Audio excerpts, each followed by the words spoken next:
높이는 290m, 대략 아파트 70층 높이의 이 협곡 사이에 약 64m 길이의 밧줄이 하나 설치되어 있습니다. 이곳에서 2015년 8월 2일 스펜서 시브룩은 안전장치가 전혀 없는 맨몸 프리솔로 슬랙라인 3개 기록을 세웁니다. 절벽 아래로 떨어질 듯 아찔한 상황에도 스펜서는 다시 일어나 도전하는데요. 캐나다 온타리오주 피터버러의 작은 마을에서 태어난 스펜서는 밴쿠버 국제 산악영화제에 참석하는데 그날 밤 스펜서의 삶이 완전히 바뀌게 됩니다. 영화제에서 슬랙라인, 하이라인, 베이스 점프 등을 소재로 한 앤디 루이스가 프리솔로 슬랙라인 3개 기록을 세우는 스케치 앤디라는 다큐멘터리 영화를 보게 되는 것인데요. 이 영화를 보고 난 스펜서는 슬랙라인을 시작하겠노라 다짐했다고 합니다.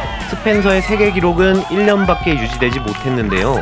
2016년 8월 독일의 슬랙라이너 프리디키 덴이 72m 길이의 400m 하이라인을 걸어 새로운 프리솔로 슬랙라인 최고 기록을 세우고 2017년 9월 프랑스 베르동 협곡에서 200m 높이 110m 길이의 슬랙라인을 프리솔로로 횡단하며 다시 한번 신기록을 경신합니다. 그는 처음 등반을 통해 슬랙라인을 알게 되었는데 처음엔 지루하고 답답하며 너무 어려웠던 슬랙라인을 프리솔로로 처음 성공했을 때 슬랙라인에 완전히 중독되었다고 하는데요.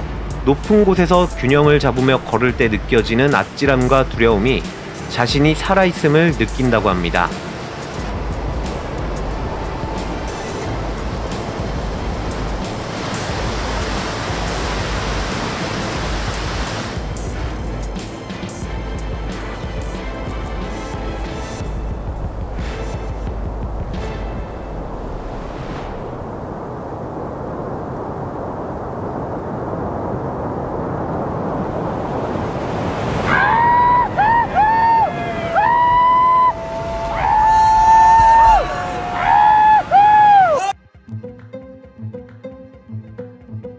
프랑스의 스파이더맨으로 불리우는 알랭 로버트가 1004피트 약 306m의 75층 카얀 타워를 정복합니다.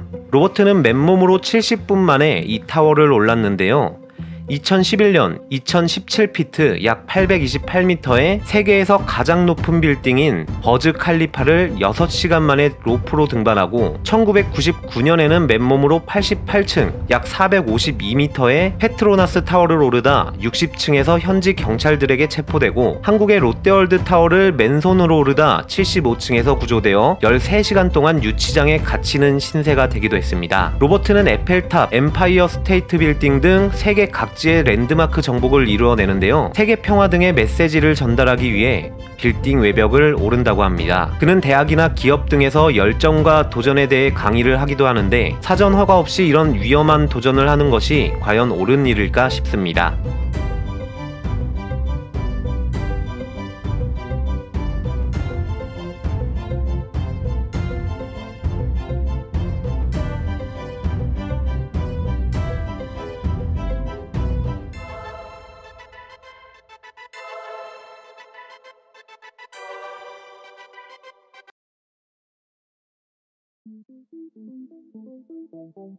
이곳은 파리 개선문의 3분의 2 크기로 만들어진 라스베이거스의 개선문인데요. 이 개선문을 오른 남자는 이 점프로 200만 불, 하나로 24억 원 가량을 수령합니다. 007 영화 시리즈에서 스턴트맨으로 활약하기도 한 이 남자는 호주 출신 로비 메디슨인데요.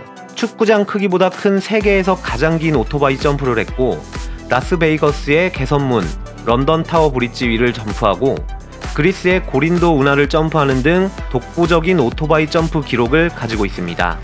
가장 긴 점프는 2011년 5월 샌디에고 항만에서 115m 길이의 점프를 해냅니다. 로비는 두려움을 느끼지 못하는 것이냐는 질문에 다른 사람과 마찬가지로 두려움을 항상 느끼며 다른 사람과 다른 점이라면 난 항상 두려움과 함께 일하고 있다는 것 이라고 말하며 자신의 좌우명이 당신의 두려움에 맞서십시오, 꿈을 꾸십시오 라며 전 세계 어린이들을 위한 포스트에 서명하고 있다고 합니다.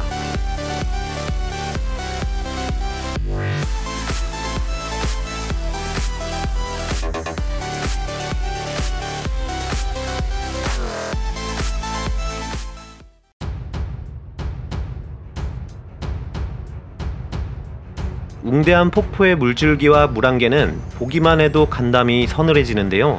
이 물안개 사이로 비치는 무지개와 함께 영화와 같은 장관을 이룹니다. 보시는 곳은 미국 워싱턴주의 팔루스 폭포. 2009년 4월 21일 미국의 카약 선수 타일러 브레트가 189피트 약 57m의 새로운 카약 폭포 드랍 세계 신기록을 세웁니다. 이 카약 폭포 드랍은 일단 카약에 앉아 시작하면 폭포에 떨어질 때까지 멈출 방법이 없기 때문에 더욱더 큰 두려움을 안겨주는데요. 그는 카약을 타고 폭포 속 공중을 비행할 때의 짜릿함은 그 어떤 것에도 비교할 수 없다며 오로지 이 순간을 위해 산다고 합니다. 189피트의 폭포에 빨려 들어갈 때의 1분 1초가 두뇌에 완전히 각인되었고 3초에서 5초에 불과한 추락 시간이 매 초마다 10초처럼 느껴지는 이 짜릿함을 절대 끊을 수 없다고 합니다.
서핑에 대한 제 열정이 상어에 대한 두려움보다 컸어요. 배선이 해밀턴은 상어의 공격으로 한쪽 팔을 잃은 후에도 프로 서퍼로 꾸준히 활동을 이어가고 있고 자신이 정말 좋아하는 것을 하다가 죽는 것은 비극이 아닙니다. 빅웨이브 프로 서퍼 마크 푸는 서핑 중 사망하고 마는데 서핑은 마피아와 같은 거예요. 일단 들어오면 그걸로 끝입니다. 출구는 없어요. WSL 11회 챔피언 켈리 슬레이터 선수가 한 말인데요.